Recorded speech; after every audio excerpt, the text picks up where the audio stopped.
दुलाराय आसामसा हारिसा फरायसा आफाद आटसाया बड'लेण्डआव आफादखौ आबुं थाखोआव गोसारहोनो नाजादों।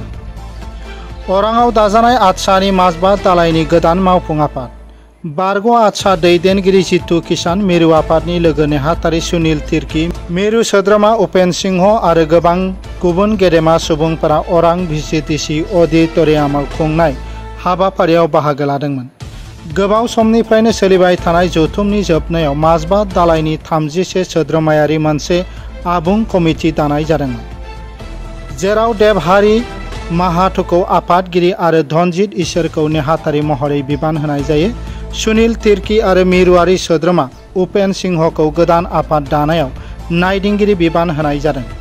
मिरु दैदेनगिरिया बुंदों दि गोदानै दाजानाय 31 सोद्रोमा माजबा दालायनि गोदान कमिटिया हारिसानि सोलोंथायारि, समाजारि आरो रांखान्थियारि जौगानायाव बांसिन गोसो होनानै खामानि मावनांगोन।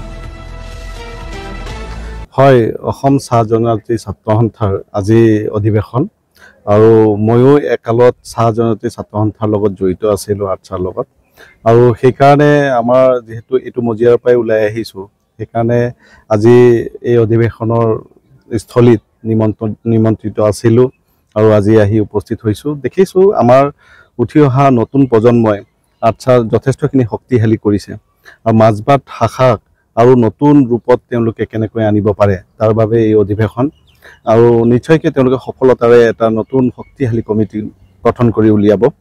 আৰু আটছা এক পবিত্ৰ মজিয়া।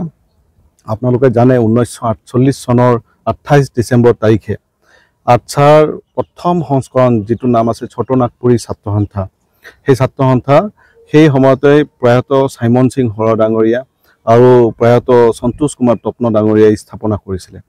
আৰু 1948 চনৰ পৰা পৰ্যায়ক্ৰমে আহি অসম চাহ জনজাতি ছাত্ৰ সন্থা এতিয়া বৰ্তমান কেন্দ্ৰীয় সমিতিত ধীৰাজ গোৱালা ডাঙৰীয়া আৰু জগদীশ বৰাক ডাঙৰীয়াই নেতৃত্ব বহন কৰি আছে। গতিকে এই মজিয়াৰ পৰা বহু নেতা, বহু সমাজকৰ্মী, বহু আপোনাৰ বিভিন্ন দিশত পাৰদৰ্শী কৰা ব্যক্তি ওলাই আহিছে, সমাজৰ কাৰণে, সংস্কাৰৰ কাৰণে কাম কৰি আহিছে, সাহিত্যিক, শিল্পীৰ পৰা আদি কৰি বহুত।